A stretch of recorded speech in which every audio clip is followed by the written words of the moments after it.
So, hello guys! What's up? It's me again, si Mima Alicia nyo at nagbabalik ulit para sa ating panibagong video.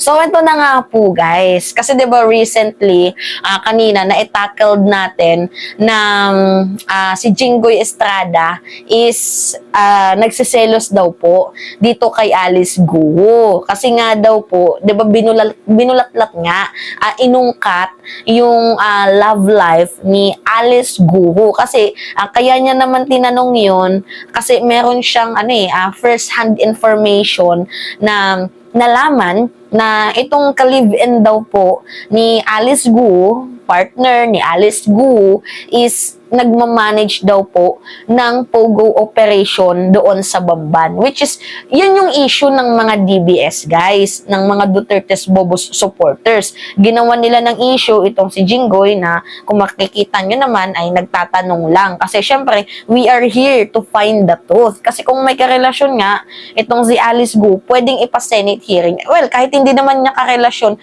yung i-mention kong pangalan sa inyo, I think kailangan niya ding magpaliwanag para iklaro yung kanyang pangalan. So ngayon, ang tanong ng marami, Mima, paki-clarify kung sino yung isang alkalde na yun na nalilink nga dito kay Alice Guo. So ngayon, ito yung balita, guys. Ilocos Region, ang karelasyon ni allegedly Chinese spy Alice Guo ng Bamban, Tarlac na hindi pinangalanan ni Senator Jinggoy Estrada ay si Sual. Pangasinan alkalde na si Dong Kalugay. Si Kalugay umano ang nagmamanage sa POGO sa Bamban, Tarlac, kung saan nagsisilbing alkalde si Guo ayon kay Estrada. Well, hindi naman yung just to be fair naman guys, hindi naman ganun yung pagkakasabi ni Estrada, kasi yung tanong niya, yung unang question niya, ikaw ba ay merong kinakasama? Ikaw ba ay merong partner? Ka-live-in? Asawa? Diba? Hindi ka ba nalilink sa mga public official? Mga ganyan-ganyan. Yan po yung tanong ni Estrada, which is wala naman pong masama kung malaman natin kasi syempre para din magkaroon ng further and deep investigation sa mga allegedly na nakalink sa kanya. Kasi pwedeng totoo na itong mga nalink na name sa kanya ay pwedeng totoo na nagmamanage nga ng POGO operation doon sa Bamban. Pwede din naman pong hindi. So, ang kasi dito guys is to find the truth.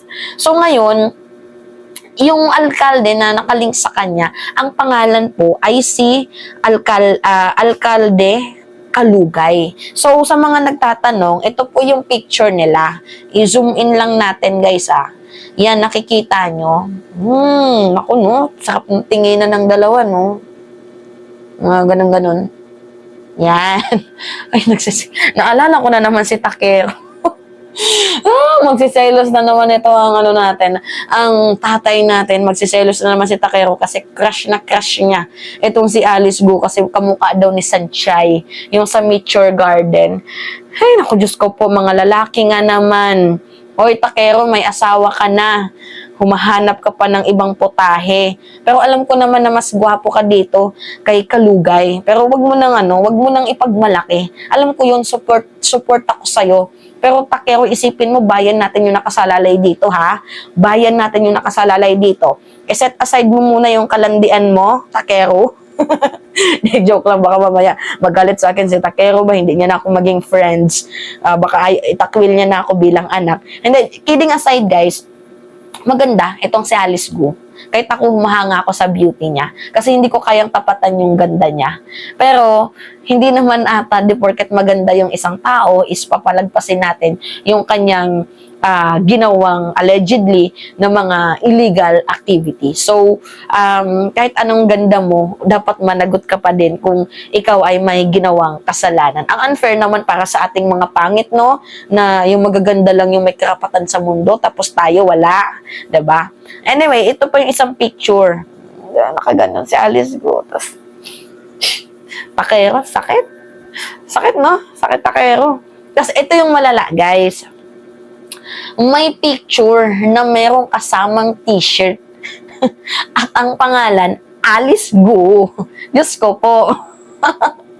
So, confirmed nga guys na ito yung inililink kay Alice Gu na isang alkalde, pero hindi natin kino-confirm na ito yung kanyang karelasyon. Kasi according sa sinabi ni Alice Gu, wala naman daw po siyang karelasyon. Pero ito po yung tinutukoy natin dito. Wag naman po sana tayong umabot sa punto, ito sa mga, especially sa mga DDS, no? Wag naman po sana tayong umabot sa punto na gagawa kayo ng issue, di porket nagtanong lang itong si Jinggoy Estrada about sa kanyang love life. Ang linaw-linaw ng tanong ni Jinggoy, guys.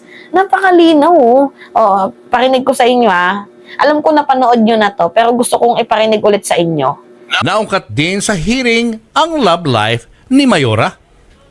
Wala ka asawa? Wala po. Boyfriend? Wala po. Sigurado? Sigurado po. Wala ka live-in partner?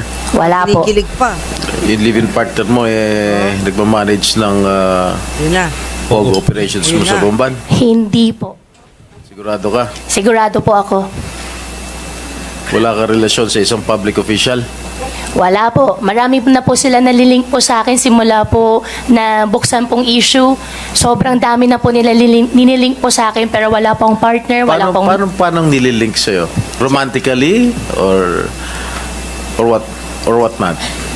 Yes po, Your Honor. Sino-sino? Huwag na po natin pag-usapan.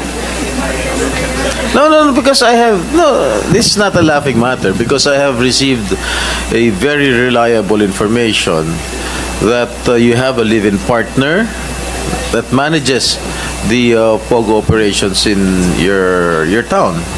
Your Honor, hindi po, wala pong katotohanan po yun. Okay. 'Di ba napakaklaro naman po ng question ni Jinggoy Estrada kung kaya tinanong niya 'yon. Ang problema, itong mga DBS, mga bobo talaga no? Ang sarap kaltukan ng mga hayop na 'to. Nagtanong lang kasi syempre para i-verified natin, 'di ba? Nagtanong lang kung may love life kasi allegedly yung boyfriend daw po ni Alice Gu ang nagmamanage ng POGO operation doon sa Bamban. Tapos ngayon gagawan niyo ng issue itong si Jinggoy na nagseselos. Tarantado. Si Takero, oo, nagseselos 'yan. Kasi crush niya talaga si Alice Gu, pero si Jinggoy, tapos sa Senate hearing pa,